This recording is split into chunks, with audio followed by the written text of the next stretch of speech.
Hello aspirants, general science chemistry के under हम start कर रहे हैं न्यू यूनिट जो कि है एसिड्स बेसिस एंड सॉल्ट्स। यहाँ पे मैंने एक इंडेक्स बना के रखा है कि कंप्लीट वीडियो के अंडर हमें कौन कौन से टॉपिक्स कवर करने हैं। एक बार हल्का सा आप इंडेक्स देख लें, उसके बाद फिर हम मेन कंटेंट अपना स्टार्ट करेंगे। चार जो मेन इंपॉर्टेंट चीजें हमें आज की वीडियो में पढ़नी है वो तो नाम से पता लग रहा है, acids bases salts and pH scale क्या होता है और इंडिकेटर्स के बारे में। जैसे कि एसिड्स में हम पढ़ेंगे कुछ नेचुरली अकरिंग एसिड्स होती हैं, प्रॉपर्टीज क्या होती हैं एसिड्स की, टाइप्स ऑफ एसिड्स जैसे वीक है, स्ट्रॉन्ग है, डाइल्यूटेड है, कंसनट्रेटेड है, एडिबल एसिड्स होते हैं, सारी चीजें पढ़ेंगे। यूजेस क्या होते हैं एसिड्स के, उसके बाद हम बेसिस स्टार्ट करेंगे, मेन सोर्सेज क्या है बेसिस के, टाइप्स क्या है, इसके दो टाइप्स हम पढ़ते हैं, स्ट्रॉन्ग एंड वीक बेसिस क्या है, आर्हेनियस थ्योरी क्या बोलती है आर्हेनियस थ्योरी की, कौन से सब्सटेंसेस एसिड्स होते हैं, कौन से बेसिस होते हैं, यूजेस ऑफ बेसिस हम पढ़ेंगे, सॉल्ट्स के बारे में हम जानेंगे, टाइप्स ऑफ सॉल्ट्स हम पढ़ेंगे, उसके वजह से कॉमन सॉल्ट वगैरह इसमें आ जाता है, डबल सॉल्ट आ जाता है, फिर uses of some common salts, very very important topic. Baking soda, इसका केमिकल फॉर्मूला क्या है, केमिकल नेम क्या है, वॉशिंग सोडा क्या होता है, ब्लीचिंग पाउडर क्या होता है, plaster of Paris, gypsum, lime, ये सारी चीजें हमें कवर करनी है। ठीक है, उसके बाद पीएच स्केल, इंडिकेटर्स आ जाते हैं, इंपॉर्टेंस क्या है पीएच की डेली लाइफ में, यहाँ पे रियल लाइफ के एप्लीकेशंस हम पढ़ेंगे। राइट, तो वीडियो आपका बहुत लेंथी नहीं होगा, मुझे लगता है 1 घंटे की, हार्डली 1 घंटे की वीडियो होगी। तो आपको बस वीडियो के साथ में नोट्स मेकिंग अपनी कंटिन्यू रखनी है, तभी ये सब कुछ पढ़ने का आपको फायदा होगा। अदरवाइज आप वीडियो देखेंगे, बाद में भूल जाएंगे और फिर से बुक्स ढूंढते फिरेंगे अब कहाँ से रिवाइज करें जब एग्जाम आ जाएगा। नोट्स आपके पास होंगे तो बस अपनी नोटबुक उठाई और उसमें से रिवाइज कर लिया। ठीक है ना, बहुत ही सिंपल टॉपिक है, नोट्स मेकिंग अपनी कंटिन्यू रखें। और चलिए अब सीधे चलते हैं अपने मेन कंटेंट की ओर। एसिड्स के अंदर हमें क्या क्या पढ़ना है, एसिड क्या होते हैं, ठीक है, कैसे पता चलता है कि कोई चीज एसिड है, कुछ नेचुरली अकरिंग एसिड्स के बारे में पढ़ेंगे, प्रॉपर्टीज पढ़ेंगे एसिड्स की, आर्हेनियस थ्योरी क्या है हम वो जानेंगे, टाइप्स ऑफ एसिड्स एंड क्या यूजेस हैं एसिड्स के, ये सारी चीजें हम आज के वीडियो में कवर करेंगे। आपको बस वीडियो के साथ में अपनी नोट्स मेकिंग चालू रखनी है। ठीक है, सो थोड़ा सा इंट्रोडक्शन ले लें। जितने भी केमिकल कंपाउंड्स होते हैं उन्हें उनकी केमिकल प्रॉपर्टीज के हिसाब से क्लासिफाई किया जाता है, किसमें, एसिड्स बेसिस एंड सॉल्ट्स में। अब इन्हीं केमिकल प्रॉपर्टीज के बेसिस पे हम उन्हें अलग कर सकते हैं, डिस्टिंग्विश कर सकते हैं एक दूसरे से। ठीक है, कौन कौन सी चीजें जो है वो एसिड्स है, कौन कौन से बेसिस है, एक बार हमने क्लासिफाई कर दिया, ठीक है, तो हम उन्हें डिस्टिंग्विश भी कर सकते हैं एक दूसरे से। अब जो भी खाना हम खाते हैं, कुछ खाना हमारा खट्टा होता है, कुछ कड़वा होता है, तो ये जो हमारे खाने में टेस्ट होता है सोर एंड बिटर होने का, वो होता है एसिड्स एंड बेसिस की उनमें प्रेजेंस होने से। एसिड्स जो होते हैं दे आर सोर इन टेस्ट, खट्टे होते हैं, जो बेसिस होते हैं they are bitter in taste, कड़वे होते हैं ना। चलिए बेसिस को तो हम वैसे भी नेक्स्ट वीडियो में कवर करेंगे, जस्ट एक आइडिया। राइट, अब आपका दही है, लेमन जूस है, ऑरेंज जूस है, विनेगर है, ये सारी चीजें होती हैं खट्टी टेस्ट में, इसका मतलब कि इनमें कोई ना कोई एसिड प्रेजेंट होता है। ठीक है, अब ये तो हमने बिल्कुल बेसिक सी चीजें पढ़ ली, आगे चलते हैं। अब हम आज की वीडियो में सोलली डिस्कस करेंगे एसिड्स के बारे में कि एसिड्स क्या होते हैं। सबसे पहले जो एसिड शब्द है ना, ये एक लैटिन वर्ड से लिया गया है जो कि है एक्यर, जिसका मतलब होता है सोर, खट्टा। ठीक है, अब ऐसे सब्सटेंसेस, अब एक प्रॉपर थोड़ी सी डेफिनेशन समझ ले चाहे आप इसको, ऐसे सब्सटेंसेस जिनका टेस्ट खट्टा होता है ना, दैट हैव सोर टेस्ट, और जो ब्लू लिटमस पेपर को रेड लिटमस पेपर में कन्वर्ट कर देते हैं, ऐसे सब्सटेंसेस को हम बोलते हैं एसिड्स। एग्जाम्पल्स देख लें, हमारा हाइड्रोक्लोरिक एसिड है, सल्फ्यूरिक एसिड है, नाइट्रिक एसिड है, एसिटिक एसिड है, ये सारे क्या हैं, हमारे एसिड्स के एग्जाम्पल्स हैं। अब छोटा सा एक टेबल मैंने यहाँ पे बनाया है जिसमें ऐसे एसिड्स जो नेचुरली अकर करते हैं उनके बारे में हम पढ़ेंगे। राइट, वैसे हमने स्कूल टाइम में भी पढ़ा है काफी बार इनके बारे में, तो बस वही चीज पढ़ेंगे। यहाँ से डायरेक्ट क्वेश्चन भी आता है, ये टॉपिक है तो बहुत इजी, लेकिन यहाँ से बहुत सारे क्वेश्चंस एग्जाम में देखने को मिल जाते हैं, तो आपने ध्यान रखना है। जैसे कि यहाँ पे नेचुरल सोर्स, यानी कौन सी चीज जो नेचुरली अकर करती है उसमें कौन सा नेचुरली अकरिंग एसिड है। ठीक है, जैसे आपका संतरा होता है ना, ऑरेंज, तो वो खट्टा ही होता है ना, खट्टा होता है, तो उसमें उसकी वजह से एक एसिड प्रेजेंट होता है जिसकी वजह से वो उसमें खटास होती है, तो वो कौन सा एसिड होता है, इस तरह की चीजें हम पढ़ेंगे। सबसे पहले आपका विनेगर आता है जिसमें एसिटिक एसिड होता है, आंवला है या फिर जो खट्टे फ्रूट्स होते हैं, ऑरेंज है, लेमन है, इनमें सिट्रिक एसिड प्रेजेंट होता है। आपकी इमली है, ग्रेप्स है, कच्चे आम होती हैं, उनमें टार्टरिक एसिड होता है। टोमेटो है आपका, स्पिनिक है, उसमें ऑक्जेलिक एसिड होता है। दही में आपका लैक्टिक एसिड होता है। आंट स्टिंग, किसी चींटी ने काट लिया तो उसमें क्या होता है, उसमें मेथनोइक एसिड जिसे हम फॉर्मिक एसिड बोलते हैं वो होता है। आपकी घास है, लीव्स है, यूरिन है, इसमें बेंजोइक एसिड होता है। जो आपका व्हीट होता है इसमें ग्लूटामिक एसिड होता है, और चाय में होता है मैलिक एसिड। ठीक है, बहुत सिंपल सी चीज़ है। फर्स्ट पेज हो गया कंप्लीट। देखिए, आपने बस वीडियो के साथ में नोट्स बनाते रहने हैं। काम मेरा है कि मैं हर एक एस्पेक्ट यहाँ पे आपको प्रोवाइड कर रहा हूँ। प्लस हर एक टॉपिक के बाद आप थोड़ा सा स्पेस छोड़ सकते हैं कि कुछ अपडेशन करना हो, कुछ एडिशनल आपको वहाँ पे ऐड करना हो, राइट। जैसे आपका एसिड, बेसिस एंड सॉल्ट्स पूरा यूनिट खत्म हुआ, उस पूरे यूनिट के बाद एक पेज छोड़ दिया और फिर नेक्स्ट यूनिट स्टार्ट कर दिया। तो उस एक पेज में कुछ भी इंपॉर्टेंट चीज़ आपको मिलती है, कोई PYQ मिलता है या कुछ भी मिलता है जो आपको लगता है इंपॉर्टेंट है या छूट गया है, नहीं कवर हुआ, तो इस तरह से आप उसे अपडेट कर सकते हो अपने नोट्स में। ठीक है ना। चलिए, इसी के साथ फर्स्ट पेज होता है कंप्लीट। वीडियो पसंद आ रही हो लाइक ज़रूर कीजिएगा। और अब सीधे चलते हैं अपने सेकंड पेज की ओर। नेक्स्ट हम पढ़ेंगे प्रॉपर्टीज ऑफ एसिड्स। देखिए, कोई भी एसिड जब किसी मेटल के साथ रिएक्ट करता है तो वो छोड़ता है सॉल्ट प्लस हाइड्रोजन गैस। तो ये हाइड्रोजन गैस यहाँ से क्वेश्चन आते हैं। जब भी कोई एसिड किसी बेस के साथ रिएक्ट करता है तो उसे हम क्या कहते हैं, न्यूट्रलाइजेशन रिएक्शन। देखिए, जब हमने केमिकल रिएक्शंस पढ़े थे, उसके टाइप्स पढ़े थे, वहां पे combination reaction, decomposition reaction, neutralisation reaction, बहुत सारी चीजें पढ़ी थी, है ना। बहुत इंपॉर्टेंट है न्यूट्रलाइजेशन रिएक्शन। इसमें क्या होता है, एसिड एंड बेस रिएक्ट करते हैं जब, तो सॉल्ट एंड वाटर की फॉर्मेशन होती है। एसिड जब किसी मेटल के साथ रिएक्ट करता है तो सॉल्ट एंड हाइड्रोजन गैस की फॉर्मेशन होती है। कोई भी एसिड जब किसी मेटेलिक ऑक्साइड के साथ रिएक्ट करता है तो सॉल्ट एंड वाटर की फॉर्मेशन होती है। तो यहाँ से हमें पता लगता है कि कोई भी मेटेलिक ऑक्साइड जिसके साथ रिएक्ट करने पे, एसिड के रिएक्ट करने पे सॉल्ट एंड वाटर की फॉर्मेशन हो रही है, that is basic in nature, है ना। क्योंकि एसिड बेस के साथ रिएक्ट करने पे ही इन दो चीजों की फॉर्मेशन करता है। यहाँ से ना क्वेश्चन आते हैं, तो आपने ध्यान रखना है। एसिड जब किसी भी मेटल कार्बोनेट या फिर मेटल हाइड्रोजन कार्बोनेट के साथ रिएक्ट करता है, salt plus carbon dioxide plus water, इन 3 चीजों की फॉर्मेशन होती है।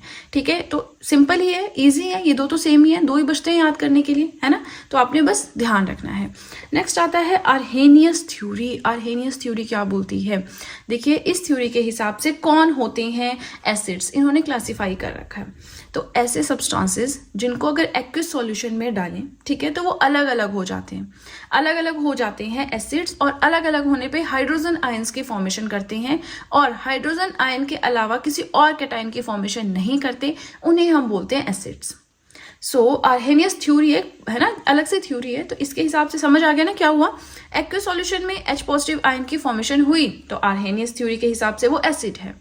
ठीक है, those substances which dissociate in aqueous solution to give only hydrogen ions and do not give any other cation than H plus ions are called acids. Anions, cations पढ़ रखा है बहुत अच्छे से, 2 बार एक्सप्लेन कर चुकी हूँ, अब हम फिर से उसको नहीं पढ़ेंगे। So इससे हमें क्या पता लग रहा है, हर एक एसिड एक्विस सॉल्यूशन में H पॉजिटिव आयन ही रिलीज करेगा। इसी तरह की चीजों को हम एसिड्स बोलते हैं। इट मीन्स कि H प्लस आयन हर एक एसिड में प्रेजेंट होता है, तभी तो वह H प्लस आयन को रिलीज कर पाएगा ना एक्विस सॉल्यूशन में, अदरवाइज नहीं कर पाएगा। नहीं कर पा रहा है मतलब वो एसिड ही नहीं है। ठीक है ना। प्लस इंपॉर्टेंट चीज ये आती है कि जो नेचर होती है ना एसिड्स की, वो जंग लगाने वाली होती है, खराब करने वाली होती है चीजों को। कोई भी कपड़ा है, लकड़ी है, पेपर है, स्किन पे भी बहुत खतरनाक इफेक्ट होता है, किसका? एसिड का। चलिए आगे चलिए, हम पढ़ते हैं। जो कोका कोला, जैसे कोक है, लेते हैं हम, पीते हैं, है ना। तो जब हम इसको खोलते हैं, बहुत तीखी सी उसमें से खुशबू आती है, पीते भी तो कुछ तीखा तीखा सा हमें उसमें लगता है। कोका कोला वैसे यहाँ पे लिखा हुआ है, लेकिन कोई भी अगर सॉफ्ट ड्रिंक की बात करें, वो तीखा सा लगता है एकदम गले में जाके। अच्छा तो लगता है लेकिन तीखा सा लगता है ना। उसके शार्प से फ्लेवर होता है। तो वो होता है due to the presence of phosphoric acid. उस ड्रिंक में, किसी भी सॉफ्ट ड्रिंक में या कोका कोला में फॉस्फोरिक एसिड होता है, जो कि स्लो डाउन करता है उसके अंदर बैक्टीरियाज की ग्रोथ ना हो। इसी एसिड की प्रेजेंस की वजह से कोका कोला का फ्लेवर ऐसा होता है। फॉस्फोरिक एसिड का केमिकल फॉर्मूला है H3PO4। ठीक है। अच्छा, एक्वारिजिया क्या है, ये ना आगे अभी आएगा इसका यूज, है ना, लेकिन वहां पे स्पेस नहीं था तो मैंने यहाँ पे लिख दिया। एक्वारिजिया हम आगे यूज करेंगे इस टर्म को। लेकिन ये होता क्या है, ये मिक्सचर है nitric acid and hydrochloric acid का। नाइट्रिक एसिड क्या है? HNO3। हाइड्रोक्लोरिक एसिड तो पता ही है, HCl। तो इन दोनों का मिक्सचर है, जिसमें नाइट्रिक एसिड जो है 1 रेशो में होता है, हाइड्रोक्लोरिक एसिड 3 रेशो में होता है। फॉर एग्जाम्पल, अगर नाइट्रिक एसिड 1 लीटर है तो हाइड्रोक्लोरिक एसिड होगा 3 लीटर, है ना। अगर ये 1 ml है तो ये होगा 3 ml। इस तरह से 1:3 की फॉर्म में ये होगा। ठीक है। चलिए, बहुत बेसिक है, आई होप कोई डाउट नहीं आपको इसमें राइज हो रहा हो। फिर भी कोई डाउट है आप कमेंट सेक्शन में पूछेंगे, साथ के साथ मैं जरूर उसका रिप्लाई करूंगी। बट अगर आप बाद में पूछेंगे तो वो पॉसिबल नहीं रहता है ना। वीडियो आप 2-3 महीने बाद देख रहे हैं, तब आप डाउट पूछेंगे तो थोड़ा सा मुश्किल हो जाता है हर एक कॉमेंट का रिप्लाई करना, क्योंकि वो मुझे विजिबल ही नहीं होते सारे कॉमेंट्स। ठीक है, चलिए, इसी के साथ ये पेज हो गया कंप्लीट। देखिए, आप सब चाहें तो GS handwritten notes purchase कर सकते हैं, जिसमें जनरल साइंस के अलावा आपको हर एक सब्जेक्ट के नोट्स मिल जाएंगे। क्यों? क्योंकि जनरल साइंस अभी कंप्लीट नहीं हुआ है। जैसे ही कंप्लीट हो जाएगा एक बार, फिर उसके बाद आप इसके नोट्स भी परचेज कर सकते हो। फिलहाल history, polity, geography, economics, current affairs, art and culture, इन सभी सब्जेक्ट्स के नोट्स आपको मिल जाएंगे। नोट्स परचेज करने का लिंक मैंने डिस्क्रिप्शन बॉक्स में दे रखा है। चलिए, तो अब सीधे चलते हैं अपने नेक्स्ट पेज की ओर। नेक्स्ट आता है टाइप्स ऑफ एसिड्स। एसिड्स भी अलग अलग तरह के होते हैं, जिनके बारे में हम अभी पढ़ेंगे। पहला है मिनरल और इनऑर्गेनिक एसिड्स, मतलब ऐसे एसिड्स जिनकी प्रिपरेशन जो है मिनरल्स के थ्रू होती है। मिनरल्स जो कि अर्थ क्रस्ट में मिलते हैं, वहां से हमें वो एसिड्स मिलते हैं। जैसे कि इसमें एग्जाम्पल दिए हैं, हाइड्रोक्लोरिक एसिड है, सल्फ्यूरिक एसिड है, नाइट्रिक एसिड है। ठीक है, ऑर्गेनिक और एडिबल एसिड्स, ऐसे एसिड्स जो प्लांट्स या एनिमल्स के थ्रू प्रोड्यूस किए जाते हैं। एडिबल माने जिन्हें हम खा भी सकते हैं। लैक्टिक एसिड कर्ड में होता है, अभी तो पढ़ा था फर्स्ट पेज पे, है ना।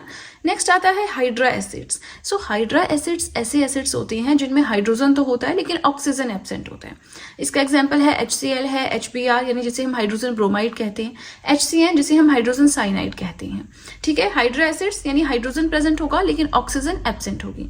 छोटे छोटे से चीजें हैं, यहाँ से क्वेश्चन आ सकता है, तो आपने बस ध्यान से सुनते रहना है, नोट्स बनाते रहना है। कोई बहुत टफ चीज नहीं है ना। कोशिश करूंगी वीडियो भी शॉर्ट रहे, बहुत लेंथी ना हो। ऑक्सी एसिड्स क्या होते हैं? मतलब ऐसे एसिड्स जिनमें हाइड्रोजन भी प्रेजेंट होगा, ऑक्सीजन भी प्रेजेंट होगा। इसका एग्जांपल है H2SO4 एंड HNO3। हाइड्रोजन भी है ना दोनों में, ऑक्सीजन भी है ना। फिर आते हैं strong and weak acids, very very important. Strong acids ऐसे एसिड्स होते हैं जिनको अगर आप पानी में डालोगे ना तो वो डिसोसिएट कर जाएंगे। डिसोसिएट का मतलब होता है टूट जाएंगे, है ना, अलग अलग छोटे छोटे पार्ट्स में टूट जाएंगे। और स्ट्रॉन्ग एसिड्स कहलाते हैं इस तरह के एसिड्स जो डिसोसिएट हो जाते हैं पानी में घुलते ही। इसका एग्जांपल है H2SO4, HCl, HNO3, H3PO4 जो कि फॉस्फोरिक एसिड है, सॉफ्ट ड्रिंक्स में होता है। वीक एसिड्स क्या होते हैं? जो पूरी तरह से जो है डिसोसिएट नहीं हो पाते, यहाँ पे कंप्लीटली टूट जाते हैं, यहाँ पे पूरी तरह से नहीं वो डिसोसिएट हो पाते हैं, है ना। जैसे उनको पानी में डालें पूरी तरह से डिसोसिएट नहीं हो पाते हैं, उन्हें हम कहते हैं वीक एसिड्स। एग्जाम्पल है CH3COOH जिसे हम एसिटिक एसिड भी कहते हैं, H2CO3 जिसे हम कार्बनिक एसिड कहते हैं। नेक्स्ट आता है dilute acids and concentrated acids. Dilute acids क्या होते हैं? जब इन्हें एक्वियस सॉल्यूशन में डालते हैं ना, तो इनका कंसंट्रेशन या अमाउंट जो है वो कम हो अगर, ठीक है, एक्वियस सॉल्यूशन माने पानी में, अगर पानी में आप किसी एसिड को कम अमाउंट में डालोगे तो वो डाइल्यूट एसिड बन जाएगा। अगर आप उसे ज्यादा अमाउंट में डालोगे तो वो कंसंट्रेटेड एसिड बन जाएगा। That's it. तो कितना सिंपल है, राइट। बहुत टाइम भी नहीं लगा, बस आपको नोट्स बना लेने हैं, क्योंकि अगर एग्जाम में ये क्वेश्चन आए तो हम सोचेंगे हमने तो टाइप्स ऑफ एसिड्स ही नहीं पढ़ा, ये क्वेश्चन कहाँ से आ गया, है ना। प्लस अगर वो आपको एग्जाम्पल के थ्रू भी पूछते हैं तो आप इजीली आंसर कर सकते हो, बस आपने देखना है। अच्छा, ऑक्सी एसिड्स का पूछा है कि which of the following is oxy acid. Oxy acid 4 option है, तो देखो कौन से वाले में हाइड्रोजन एंड ऑक्सीजन दोनों प्रेजेंट है। हाइड्रा में भी ऐसा होगा, है ना, बस थोड़ा सा दिमाग लगाना होता है। चलिए, अब इसी के साथ ये पेज भी हो गया कंप्लीट, बट अभी और है हमें थोड़ा सा एसिड्स के बारे में पढ़ने के लिए। काफ़ी चीज़ें एसिड से रिलेटेड जहाँ से क्वेश्चन बनता है, तो हमें कवर तो पूरा ही करना पड़ेगा। प्लस आज की वीडियो में सिर्फ एसिड्स ही कवर कर रहे हैं, तो बहुत अच्छे से हम शिद्दत के साथ उसे पढ़ेंगे। अब देखिए, नेक्स्ट पेज पे चलने से पहले आपको बताना चाहूँगी दैट आप सब चाहें तो मुझे इंस्टाग्राम पे फॉलो कर सकते हैं, आप सब चाहें तो मुझे टेलीग्राम अकाउंट पे ज्वाइन कर सकते हैं। इन दोनों चीज़ों का लिंक मैंने डिस्क्रिप्शन बॉक्स में दे रखा है। चलिए, तो अब सीधे चलते हैं अपने 4th और अपने लास्ट पेज की ओर। नेक्स्ट आ जाता है यूजेस ऑफ एसिड्स। इसमें भी कुछ समझने वाला नहीं है, एज इट इज आपको नोट्स बनाने हैं। सबसे पहले आता है नाइट्रिक एसिड, जिसका फॉर्मूला है HNO3। फर्टिलाइजर्स को बनाने में, डाइज, मेडिसिन, एक्सप्लोजिव्स, है ना, बॉम्ब वगैरह होते हैं, वो सब बनाने में, एक्वारिजिया, फोटोग्राफी, इस सब में यूज होता है nitric acid. H2SO4 sulphuric acid, ये यूज होता है fertilisers, paints, explosives, dye, detergent, batteries and petroleum exploration. तो ये जो कुछ मैंने हाईलाइट किया ना, इनको थोड़ा ज्यादा ध्यान रखना है। आपका hydrochloric acid medicine, cosmetics, textiles and leather industry में यूज होता है। लेदर समझते हैं ना।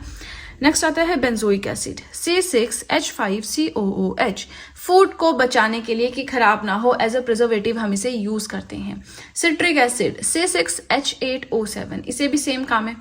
For processing and preserving food stuff.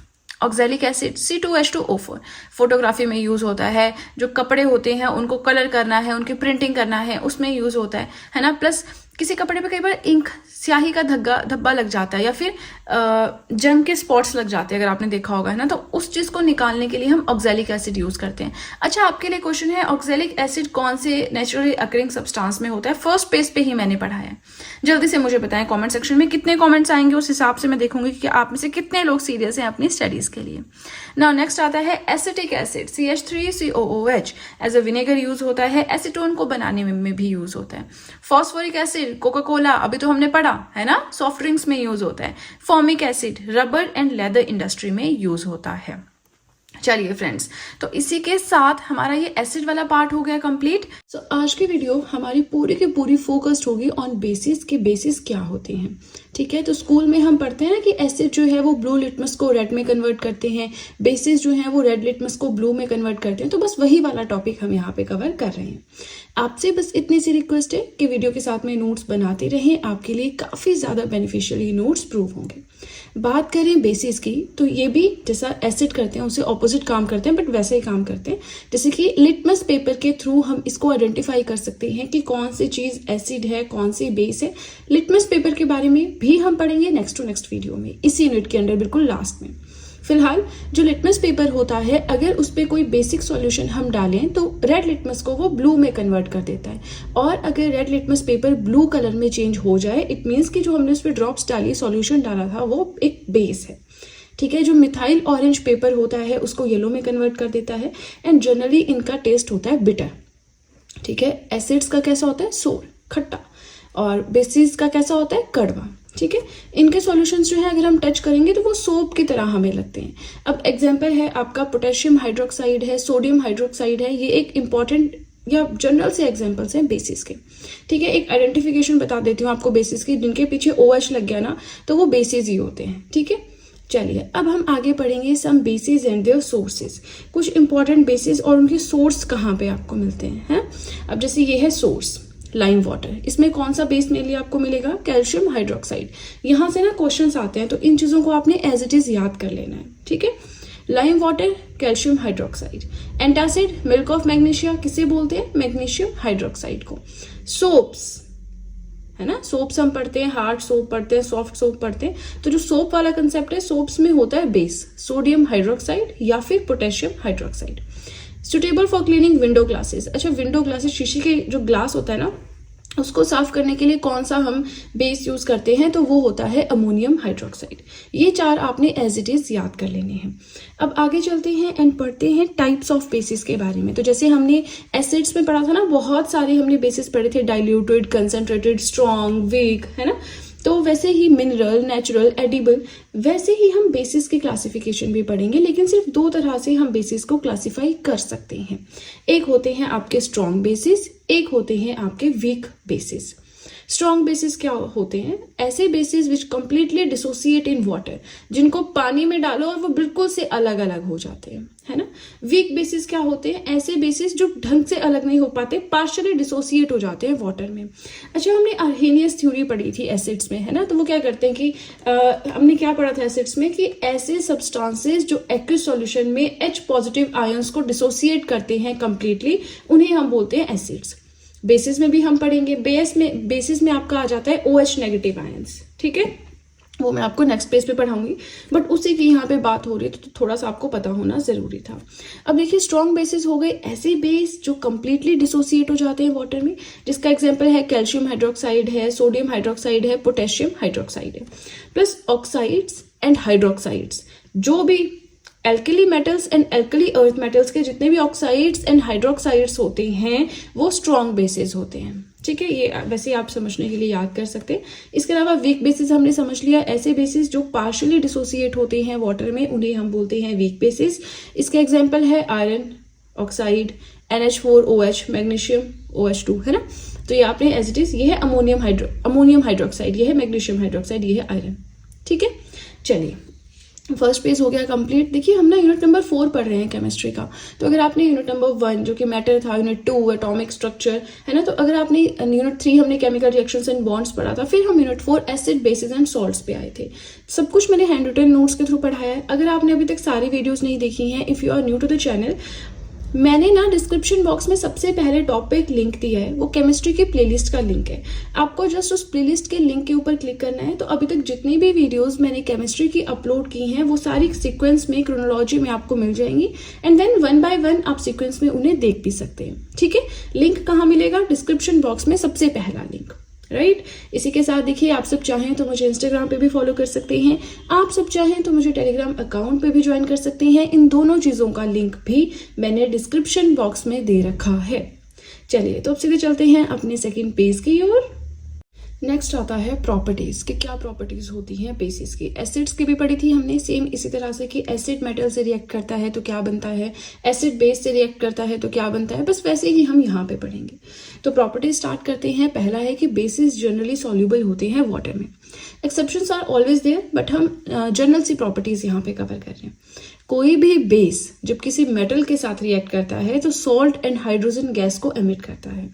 कोई भी बेस जब एसिड के साथ रिएक्ट करता है, तो ये आ गया ना neutralisation reaction, acid plus base is equal to salt plus water. School से पढ़ते आ रहे हैं न्यूट्रलाइजेशन रिएक्शन, तो वो चीज प्रॉपर्टी है एसिड की भी बेस की भी। अब देखिए, जब कोई भी बेस, ये आपने पढ़ लिया, समझ लिया। अब नेक्स्ट आता है दैट कोई भी बेस जब नॉन मेटेलिक ऑक्साइड्स के साथ मिलता है ना, तो सॉल्ट एंड वाटर की फॉर्मेशन होती है। अब यहाँ पे एसिड एंड बेस का भी सॉल्ट एंड वाटर बनता है, base and non metallic oxide का भी सॉल्ट एंड वाटर बनता है। तो यहाँ से हमें ये चीज समझ में आती है कि जो नॉन मेटेलिक ऑक्साइड्स होते हैं they are acidic in nature, और जो मेटेलिक ऑक्साइड्स होते हैं they are basic in nature. कैसे पता चलता है कि मेटेलिक ऑक्साइड्स बेसिक है नेचर में? तो प्रीवियस वीडियो पे जाके, एसिड वाली वीडियो पे जाके एसिड की प्रॉपर्टीज देखिए, वहां समझ आएगा। ठीक है ना, ये चीज आपको प्रॉपर्टीज समझ में आ गई। अब नेक्स्ट आता है अर्हेनियस थ्योरी। एसिड्स में भी पढ़ी थी, अब बेसिस में पढ़ेंगे। देखिए, रिलेट करके पढ़ेंगे ना तो चीजें ज्यादा अच्छे से लॉन्ग टर्म तक याद रख पाएंगे। अर्हेनियस थ्योरी की हम बात करें तो ऐसे substances which dissociate in aqueous solution to give only hydroxide ions are called bases. किसी भी बेस को अगर आप एक्विस सॉल्यूशन में डालो, अगर उसमें से डिसोसिएशन होता है ना, उसके कंपोनेंट्स का, तो उसमें सिर्फ हाइड्रोक्साइड आयंस जो है वो बाहर आएंगे, उसके अलावा कोई और नहीं। तो ऐसे सब्सटेंसेस जो डिसोसिएट समझ रहे ना, अलग होते हैं एक्विस सॉल्यूशन में to give only hydroxide ions, तो ऐसे सब्सटेंसेस को हम बोलते हैं बेसिस। ठीक है, अब हम देख लेते हैं यूजेस क्या हैं बेसिस के। यूजेस देखना भी जरूरी है, प्लस कुछ टॉपिक्स ना, कुछ इंपॉर्टेंट चीजें हमारी स्किप हो गई थी एसिड्स में से, कुछ एग्जांपल्स, तो वो भी हम आज देख लेंगे। ठीक है, ये तो फर्क नहीं पड़ता, प्रीवियस ही वीडियो थी, फर्क ये पड़ता है कि आपका सब कुछ कवर अप होना चाहिए। अब एक्चुअल में वो वीडियो रिकॉर्ड हो गई थी, अपलोड हो गई थी, तो फिर उसमें एडिटिंग नहीं की जा सकती थी, इसलिए मैंने 3-4 पॉइंट्स है टोटल, तो वो यहाँ पे ऐड कर दी। लेकिन आगे चलने से पहले यूजेस देख लें। कैल्शियम हाइड्रोक्साइड कहाँ यूज होता है? ब्लीचिंग पाउडर की मैन्युफैक्चरिंग में, प्लास्टर में, वाइट वॉशिंग में। अच्छा, प्लास्टर ऑफ पेरिस क्या होता है, जिप्सम क्या होता है, वॉशिंग सोडा क्या होता है ना, ये सारे हम सॉल्ट्स में पढ़ेंगे। जो नेक्स्ट वीडियो हमारी आएगी वो सॉल्ट्स के ऊपर होगी। ठीक है, हम टाइप्स ऑफ सॉल्ट्स भी पढ़ेंगे, जनरली सॉल्ट्स क्या होते हैं वो भी पढ़ेंगे। फिर हम मेनली ना उसके यूजेस पढ़ेंगे, तो 2-3 पेजेस के नोट्स बनेंगे, वो बहुत ज्यादा जरूरी है। वहां से डायरेक्टली क्वेश्चन आता है ना, कि मैच स्टिक्स में क्या चीज, कौन सा मटेरियल यूज होता है ना, गन पाउडर बनाने में कौन सी चीज यूज होती है, तो वो सब चीजें हम नेक्स्ट वीडियो में पढ़ेंगे। ठीक है, आपने जरूर चैनल को सब्सक्राइब करके नोटिफिकेशन बेल को प्रेस करना है, ताकि जैसे कोई वीडियो मैं अपलोड करूं उसके नोटिफिकेशन आपके पास आ जाए। क्यों? बिकॉज नोटिफिकेशन ही नहीं आएगी, वीडियोस का पता ही नहीं चलेगा, तो आप वीडियोस देखेंगे कैसे? ठीक है ना। चलिए वापस आ जाते हैं अपने सब टॉपिक पे, जो कि था uses of basis. Calcium hydroxide, यहाँ पे मैन्युफैक्चरिंग, इस चीज को यूज करके मैन्युफैक्चरिंग होती है ब्लीचिंग पाउडर की, प्लास्टर की एंड वाइट वॉशिंग में यूज होता है। मैग्नीशियम हाइड्रोक्साइड शुगर इंडस्ट्रीज में यूज होता है। सोडियम हाइड्रोक्साइड ड्रग्स के मैन्युफैक्चरिंग में, हार्ड सोप्स, ये ना आपने याद रखना है कि NaOH हार्ड सोप्स में एंड KOH सॉफ्ट सोप्स में यूज होता है। हार्ड सोप्स क्या होते हैं, सॉफ्ट सोप्स क्या होते हैं, किसी वीडियो में हम कवर कर लेंगे, बट फिलहाल आपने यहीं पे इतना ही फोकस रखना है। So NaOH sodium hydroxide use होता है ड्रग्स की मैन्युफैक्चरिंग में, हार्ड सोप्स की मैन्युफैक्चरिंग में, पेट्रोलियम रिफाइनिंग में एंड घरों को साफ करने में। KOH सॉफ्ट सोप्स की मैन्युफैक्चरिंग में, शैम्पूज, शेविंग क्रीम्स जो होती हैं उसमें यूज होता है। Calcium oxide used as a drying agent in bleaching powder production, ये याद रखना है। MgO ड्रग्स में एंड सप्लीमेंट होता है रबर का। रबर इंडस्ट्री में भी यूज हो जाता है। अब ये हो गए हमारे बेसिस। इसमें ना कुछ कुछ चीजें याद, जैसे हार्ड सोप है, सॉफ्ट सोप है, शैम्पू है, रबर है, ब्लीचिंग पाउडर प्रोडक्शन है, शुगर इंडस्ट्री, सबका एक एक दो दो जो है वो इंपॉर्टेंट होते हैं। क्वेश्चन हमेशा वहीं से आता है, ठीक है। बहुत ही ज्यादा सिंपल एंड बहुत ही ज्यादा इंपॉर्टेंट टॉपिक है जो हम आज कवर कर रहे हैं, तो ये छूटना नहीं चाहिए। अब आते हैं हमारे लेफ्ट आउट टॉपिक्स, मतलब कुछ एप्लीकेशंस जो एसिड्स की रहती है। सो वैसे हमने डिस्कस कर भी लिया है, बट रेदर देन एक बार अच्छे से रिटर्न फॉर्म में होगी तो रिवीजन करते टाइम आपको ध्यान रहेगा, अदरवाइज भूल जाते हैं। यहाँ पे आता है पिकल्स, आचार समझते हैं। तो कभी भी आप घर में देखेंगे ना कि आचार को कभी भी हम मेटल के डब्बे में नहीं डालते, स्टील के डब्बे में नहीं डालते, हम हमेशा उसको शीशे के, कांच के डब्बे में डालते हैं आचार को, है ना। या फिर अगर आप परचेज करेंगे जैसे शॉप से जाके, तो वो प्लास्टिक जो होता है उसमें देते हैं। क्यों देते हैं, क्यों करते हैं ऐसा?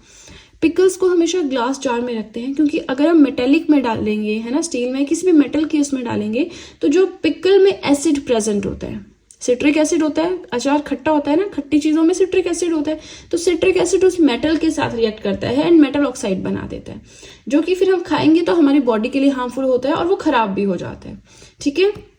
नेक्स्ट आता है, ये रीजन था कि पिकल्स को ग्लास जार में क्यों रखते हैं, है ना, मेटल जार में क्यों नहीं रखते। नेक्स्ट आता है, कोई भी सॉफ्ट ड्रिंक खोलो आप, है ना, उसमें से फिज की साउंड होती है, ऐसी साउंड होती है ना। तो वो क्यों होती है? क्योंकि उसके अंदर कार्बोनिक एसिड प्रेजेंट होता है, वो डीकम्पोज होता है, उसमें कार्बन डाइऑक्साइड के बबल्स बनते हैं, जिसकी वजह से ही फिज की आवाज होती है। कार्बोनिक एसिड H2CO3 फॉर्मेशन होती है CO2 बबल्स की, ये आपने याद रखना है। नेक्स्ट आता है, किंग ऑफ एसिड्स किसे कहा जाता है? H2SO4 सल्फ्यूरिक एसिड को कहा जाता है। ऑयल ऑफ विट्रोल भी कहा जाता है। जितनी भी कार बैटरीज होती हैं उनमें यही एसिड मैक्सिमम यूज होता है।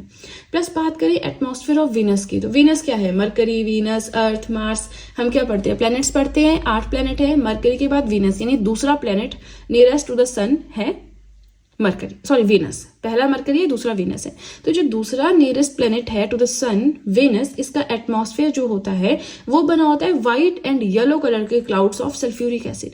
यहाँ समझ रहे हैं, सल्फ्यूरिक एसिड की बारिश होती है वहां पे। यहाँ पे क्लाउड्स किसके होते हैं, है ना, वाटर वगैरह होता है, सॉल्ट्स होते हैं, इसमें तो पानी की बारिश होती है। वहां पे सल्फ्यूरिक एसिड के क्लाउड्स होते हैं, तो उसी की बारिश भी होती है ना। ठीक व्हाइट एंड येलोइश क्लाउड्स होते हैं सल्फ्यूरिक एसिड पे वीनस के एटमॉस्फेयर में। Last but not the least, nettle sleeve. अच्छा, इसको हिंदी में बोलते हैं बिच्छू बूटी, हमारे यहाँ पे पहाड़ों में मतलब बिच्छू बूटी के नाम से जाना जाता है। तो उस पर ना हाथ नहीं लगना चाहिए, अगर उस पर हाथ लग जाए ना तो बहुत दर्द होती है, और खारिश और बहुत दर्द होती है, कांटे कांटे से उसमें होते हैं, है ना। तो इससे बोलते हैं नेटल स्लीव से हमेशा दूर रहना चाहिए। क्यों? क्योंकि इसमें मेथनोइक एसिड होता है, अगर वो हमारी स्किन के अंदर चला जाए हमें पेन होती है और इरिटेशन होती है।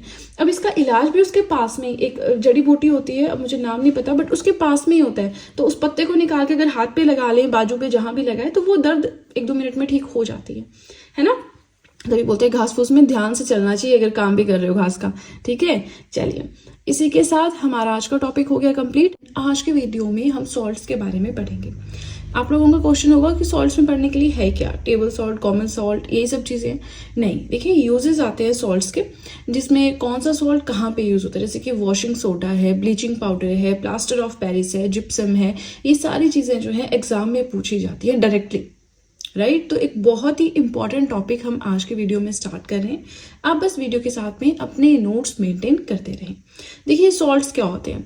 जब भी एसिड्स एंड बेसिस रिएक्ट करते हैं, तो जब फॉर्मेशन होती है 2 चीजों की, उसमें से एक होता है सॉल्ट।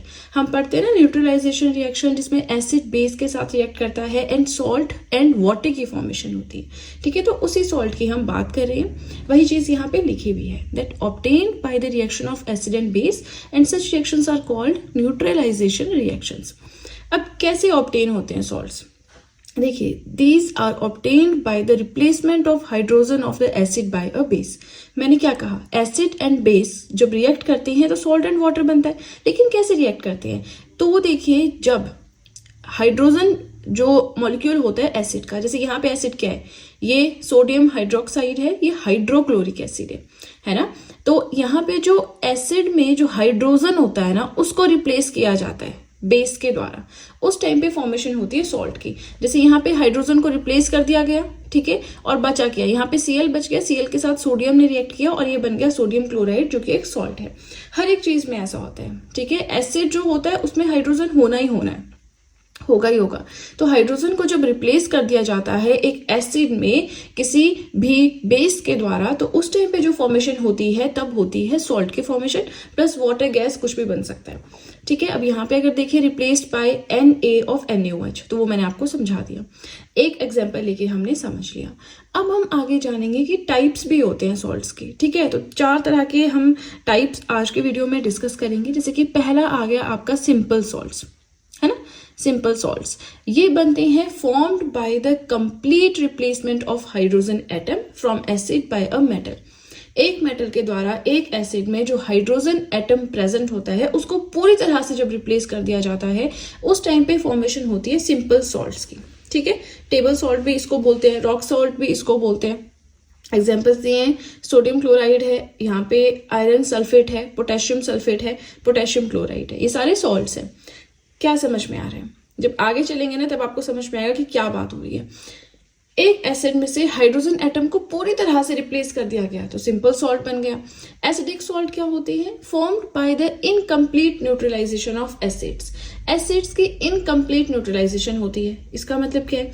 इसका मतलब कि ये है that by partial replacement of hydrogen atoms by base और मेटल। अब देखिए सिंपल सॉल्ट्स में कंप्लीट रिप्लेसमेंट हो रही है हाइड्रोजन एटम की। ठीक है, जो हमने एग्जाम्पल में NaCl वाले एग्जाम्पल में पढ़ा भी था ऊपर। एसिडिक सॉल्ट्स में पार्शियली रिप्लेस होते हैं हाइड्रोजन एटम्स, एक बेस या मेटल के द्वारा पार्शियली। आधे हाइड्रोजन एटम्स जो है वो रिप्लेस किए जाते हैं, आधे नहीं किए जाते हैं। तो इस टाइम पे जो सॉल्ट बनता है वो एसिडिक होता है इन नेचर। यहाँ पे एग्जांपल्स दिए हैं NaHCO3 जो कि है sodium bicarbonate, NaHSO4 sodium bisulphate. ठीक है, फिर आता है basic salts formed by the incomplete neutralisation of bases. अब यहाँ पे बेसिस की इनकम्प्लीट न्यूट्रलाइजेशन होगी, यहाँ पे एसिड्स की इनकम्प्लीट न्यूट्रलाइजेशन हुई थी। सिंपल सा है ना, थोड़ा सा वैसे ही देख ले। फिर आता है डबल सॉल्ट। ये इसमें कोई फॉर्मेशन कुछ नहीं हो रहा, 2 तरह के सॉल्ट है, उनको मिक्स कर दिया, हो गया डबल सॉल्ट। और ये हमेशा सॉलिड स्टेट में ही होगा। 2 सॉल्ट्स हमेशा सॉलिड में होंगे, उनको मिक्स कर दिया, तीसरी तरह का सॉल्ट बन गया जिसे हम डबल सॉल्ट बोलते हैं, और हमेशा ये सॉलिड स्टेट में ही होगा। ठीक है, तो फर्स्ट पेज पे तो देखिए हमें इतना ही पढ़ना था। ये बिल्कुल बेसिक चीजें हैं, ये तो आपको पता होनी ही चाहिए। लेकिन नेक्स्ट पेज पे जो हम स्टार्ट करने जा रहे हैं that is a very very important topic, जहां से डायरेक्टली एग्जाम्स में क्वेश्चन आपको देखने को मिलेंगे। तो नोट्स जरूर बनाने हैं उस टॉपिक को, तो आप वैसे भी किसी भी हालत में स्किप नहीं कर सकते हो।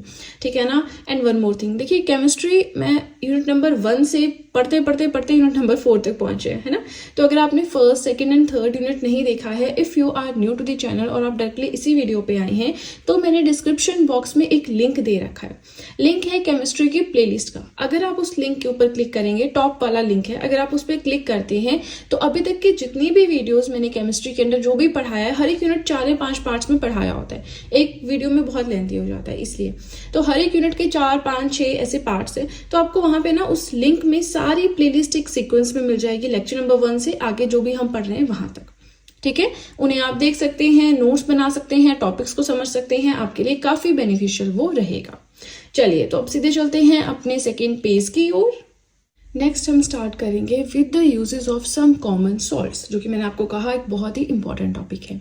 सबसे पहले आता है NaCl, जिसे हम सोडियम क्लोराइड बोलते हैं। केमिकल फॉर्मूला है सोडियम क्लोराइड का NaCl। इसे common salt, ordinary salt, rock salt इस नाम से भी जाना जाता है। टेबल सॉल्ट भी इसे कहा जाता है। अगर हम बात करें, हमारे नेशनल फ्रीडम स्ट्रगल का एक बहुत ही इंपॉर्टेंट पार्ट था, दांडी मार्च हम पढ़ते हैं, साबरमती आश्रम, गांधी जी, ये सारी चीजें आपको याद आएंगी, है ना। तो अब हम बात करें इस सॉल्ट की, तो इसके क्रिस्टल्स ना हमें ब्राउन कलर के दिखाई देते हैं। क्यों? क्योंकि इसमें कुछ इम्प्योरिटीज भी प्रेजेंट होती हैं।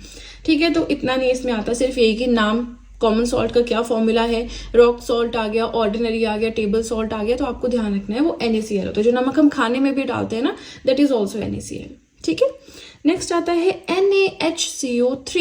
देखो, ये तो मैं आपको पढ़ाऊंगी कि इसका केमिकल नेम क्या है, एवरीथिंग, बट अगर एग्जाम में बेकिंग सोडा आए तो कंफ्यूज नहीं होना है। बेकिंग सोडा इज NaHCO3 और इसका केमिकल नेम है सोडियम बाइकार्बोनेट। ठीक है ना, sodium bicarbonate, NaHCO3, baking soda. Baking soda का फॉर्मूला पूछ लिया एग्जाम में, क्या करोगे? टिक करोगे NaHCO3 पे। अब देखिए, अब हम बेकिंग सोडा बोल के इसको प्रोनाउंस करेंगे ताकि आपके दिमाग में ये चीज बैठ जाए कि इसका फॉर्मूला क्या है। बेकिंग सोडा को जब भी हम मिक्स करते हैं माइल्ड एडिबल एसिड के साथ, एक ऐसे एसिड के साथ जिसे हम खा सकते हैं, अगर हम उसके साथ बेकिंग सोडा को मिक्स कर दें तो वो बन जाता है बेकिंग पाउडर। ठीक है। बेकिंग पाउडर, घर पे केक बनाते हैं ना तो बोलते हैं एक छोटा सा बेकिंग पाउडर का डब्बा ले आओ, केक में थोड़ा सा बेकिंग पाउडर डालते हैं तो फुलाने में हेल्प करता है। अगर आपने कभी घर में केक बनाया होगा या अपनी मदर के साथ हेल्प, क्योंकि बेकिंग पाउडर चाहिए ही चाहिए अगर केक बनाना है, ठीक है ना। और भी चीजों में यूज होता है, जैसे कि यहाँ पे अच्छा माइल्ड एडिबल एसिड का मतलब जैसे टार्टरिक एसिड है ना, जो इमली में होता है, वो सब चीजें। तो ये चीज समझ गए। जब भी हम इसको माइल्ड एडिबल एसिड के साथ मिक्स करते हैं ये बेकिंग पाउडर बन जाता है। और बेकिंग पाउडर का यूज क्या होता है, ब्रेड हो गया, केक हो गया, इसको सॉफ्ट एंड स्पंजी बनाने में, फलावट लाने में हम बेकिंग सोडा का यूज करते हैं। इसके अलावा और क्या क्या यूजेस हैं, क्योंकि क्वेश्चन तो यहाँ से आता है तो ये तो आपको पता होना चाहिए, है ना।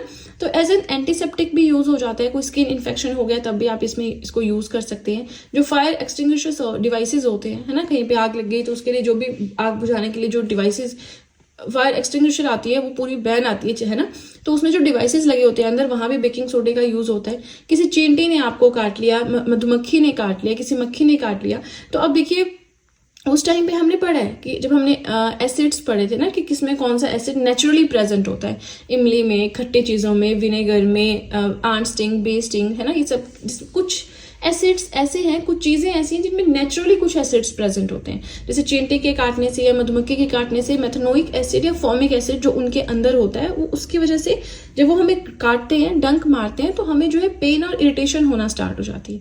तो उस टाइम पे हम किसी माइल्ड बेस का अगर यूज करें, जैसे कि बेकिंग सोडा है, अगर हम इसका यूज कर लें तो एज अ रेमेडी वो प्रूव हो सकता है, ठीक है। चलिए नेक्स्ट चलते हैं, बेकिंग सोडा पढ़ लिया, वॉशिंग सोडा की ओर चलें। चलिए अब यहाँ पे हमारा फॉर्मूला जो हमें पढ़ना है दैट इज Na2CO3.10H2। 10H2 का मतलब कितना सारा पानी चाहिए उसको, है ना। Na2CO3 तो हो गया हमारा sodium carbonate, 10H2 sodium carbonate decahydrate, ठीक है। वॉशिंग सोडा का केमिकल फॉर्मूला है ये, और वैसे इसका केमिकल नेम क्या है, ये बोल दो, वॉशिंग सोडा का केमिकल नेम क्या है, सोडियम कार्बोनेट डेकाहाइड्रेट, आपको पता होना चाहिए। कहाँ पे यूज होता है, ग्लास में, है ना, सोप या पेपर इंडस्ट्रीज में यूज हो जाता है। प्लस वाटर की जो परमानेंट हार्डनेस है उसे रिमूव करने के लिए भी यूज होता है। Hard soap, soft soap, hard water, soft water पढ़ते हैं ना हम। चलिए किसी एक वीडियो में ये आपको पढ़ा दूंगी hard water and soft water क्या होता है, एंड हमारा hard soap and soft soap क्या होता है, ठीक है। जहां कभी बीच में कोई टॉपिक ऐसा होगा ना, बीच में तो एसिड बेसिस में थोड़ी मैं आपको वाटर ये पढ़ाऊंगी, है ना, तो जो जहां भी मुझे लगेगा कि इस टॉपिक को हम डाल सकते हैं वहां पे पढ़ लेंगे। तो समझ में आ गया कि परमानेंटली हार्डनेस जो होती है पानी की उसको रिमूव करने के लिए भी हम सोडियम कार्बोनेट डेकाहाइड्रेट को यूज करते हैं। इनके केमिकल फॉर्मूलाज तो आपको टिप पे होने चाहिए, बेकिंग सोडा, वॉशिंग सोडा, ठीक है।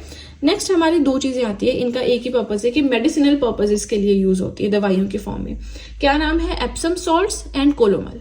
एप्सम सॉल्ट्स का फॉर्मूला है MgSO4.7H2 और कोलोमल का फॉर्मूला है Hg2Cl2, दवाइयों के फॉर्म में यूज होता है, ठीक है। अब देखिए एक पेज और है, वेट, अभी नहीं कि इतना ही पढ़ना था हो गया, सबसे इंपॉर्टेंट तो हमने पढ़ा ही नहीं, प्लास्टर ऑफ पेरिस, जिप्सम, ब्लोविट्रोल, है ना, वो सब हम नेक्स्ट पेज पे पढ़ेंगे। उससे पहले आप सभी से रिक्वेस्ट है कि वीडियो पसंद आ रही हो तो लाइक जरूर कीजिएगा। बस देखिए आप सब चाहें तो GS हैंड रिटन नोट्स भी परचेज कर सकते हैं, जिसमें जनरल साइंस के अलावा आपको हर एक सब्जेक्ट के नोट्स मिल जाएंगे। History, polity, geography, economics, current affairs, art and culture, इन सभी सब्जेक्ट्स के नोट्स आपको मिल जाएंगे। नोट्स परचेज करने का लिंक मैंने डिस्क्रिप्शन बॉक्स में दे रखा है। इसी के साथ आप सब चाहें तो मुझे इंस्टाग्राम पे फॉलो कर सकते हैं, आप सब चाहें तो मुझे टेलीग्राम अकाउंट पे ज्वाइन कर सकते हैं। इन दोनों चीजों का लिंक भी मैंने डिस्क्रिप्शन बॉक्स में दे रखा है। तो चलिए फ्रेंड्स, अब सीधे चलते हैं अपने थर्ड और अपने लास्ट पेज की ओर। नेक्स्ट हमें जिस सॉल्ट के बारे में पढ़ना है that is CaOCl2। Bleaching powder इसे बोलते हैं, टेक्सटाइल इंडस्ट्री में यूज होता है, पेपर फैक्ट्रीज में यूज होता है, ड्रिंकिंग वाटर में जो भी इंप्योरिटीज हैं उसे रिमूव करने के लिए यूज होता है, used for disinfecting drinking water. कोई भी इन्फेक्टिंग चीज है उसको हटाने के लिए पानी में से ये यूज होता है CaOCl2। नेक्स्ट आता है CaSO4.5H2O। देखिए वेरी वेरी इंपॉर्टेंट, ध्यान से सुनिएगा, बहुत अच्छे से मैं इस चीज को समझाऊंगी।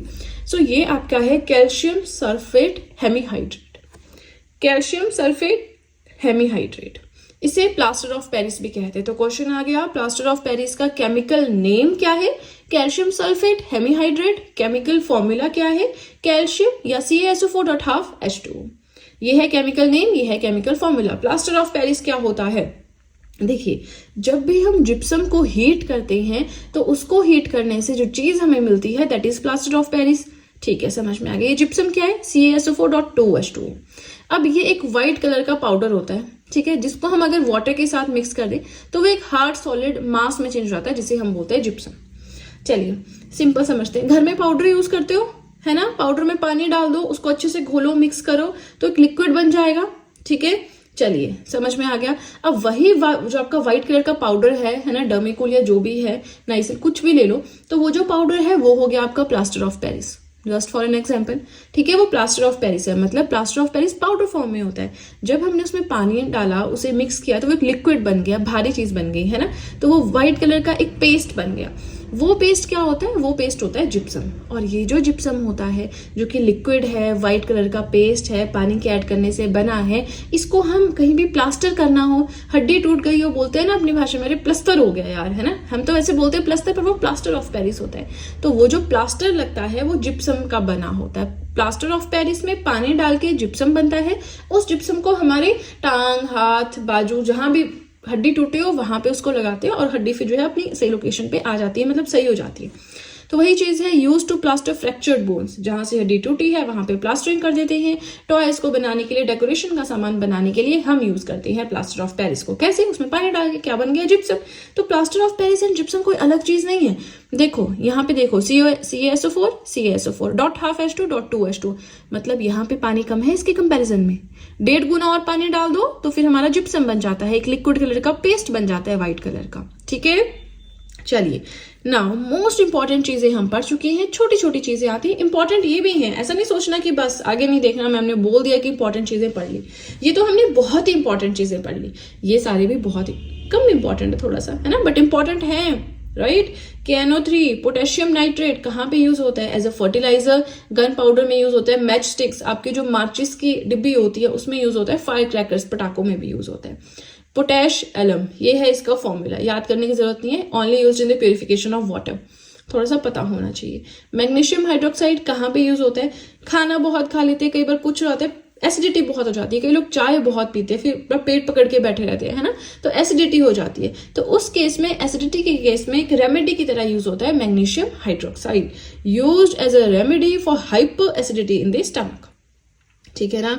नेक्स्ट आता है CaSO4.5H2O, इसे हम ब्लू विट्रोल भी कहते हैं। क्यों कहते हैं? देखिए नॉर्मली इसका कलर होता है व्हाइट, ठीक है, लेकिन हम इसमें अगर पानी ऐड करें तो इसका कलर हो जाता है ब्लू, इसलिए हम इसे बोलते हैं ब्लू विट्रोल, है ना। Use to test the presence of water, किसी भी चीज में पानी प्रेजेंट है या नहीं, तो पानी की प्रेजेंस को टेस्ट करने के लिए हम यूज करते हैं CaSO4.5H2O को।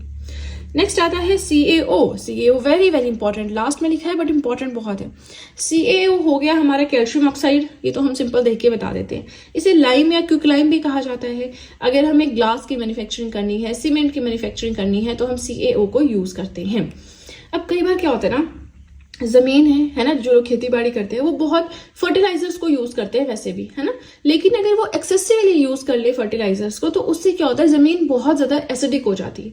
फर्टिलाइजर्स को भी एक लिमिट तक यूज करना होता है। इन केस एक्स्ट्रा यूज कर ले कि सॉइल को बहुत ही फर्टाइल बनाना चाहते हैं जी, तो सॉइल हो जाती है एसिडिक। एसिडिक हो गई तो उसमें प्लांट्स ग्रो ही नहीं कर पाते, प्लांट्स की ग्रोथ के लिए वो अच्छी नहीं होती। अब उस एसिडिटी के इफेक्ट को कम करना है, न्यूट्रलाइज करना है, तो उस केस में हम बोलो लाइम बोल लो, क्विकलाइम बोल लो, कैल्शियम ऑक्साइड बोल लो या CaO बोल लो, उसका यूज करते हैं। न्यूट्रलाइज करना है, एसिडिटी अब कम करनी है सॉइल की, उसके लिए, ठीक है जी। चलिए तो आज का टॉपिक हुआ कंप्लीट। कमेंट सेक्शन में जरूर बताएं वीडियो कैसी लगी। में हम pH स्केल एंड इंडिकेटर्स के बारे में पढ़ेंगे। बहुत ही इंपॉर्टेंट टॉपिक है, डायरेक्टली यहाँ से क्वेश्चंस आते हैं, तो बस वीडियो के साथ में अपने नोट्स मेंटेन करते रहें। सबसे पहले ये pH स्केल होता क्या है? तो देखिए स्कूल टाइम में जब हम साइंस पढ़ते थे वहां पे हमने पढ़ा था कि कोई सॉल्यूशन एसिडिक है या बेसिक है या न्यूट्रल है, इसे पता करने के लिए हम pH स्केल का यूज करते हैं। वो तो हो गया एक बेसिक सा आइडिया। अब इन डिटेल हम यहाँ पे जानेंगे। फर्स्ट पॉइंट में वही चीज लिखी है that pH scale is the measure of acidity और बेसिसिटी ऑफ अ सब्सटेंस। कोई सब्सटेंस एसिड है या बेस है, कितना ज्यादा एसिडिक है, कितना ज्यादा बेसिक है, ये सब चीजें हमें पता चलती हैं pH स्केल से। सेकेंडली, एसिड्स कौन होते हैं? जो डिसोसिएट करते हैं एक्विस सॉल्यूशन में H+ आयंस को। बेसिस कौन होते हैं? अकॉर्डिंग टू आर्हेनियस थ्योरी में आपको बता रही हूं, जो एक्विस सॉल्यूशन में डिसोसिएट करते हैं OH नेगेटिव आयंस को, राइट। ये चीज आपको याद रखनी है, H positive OH negative.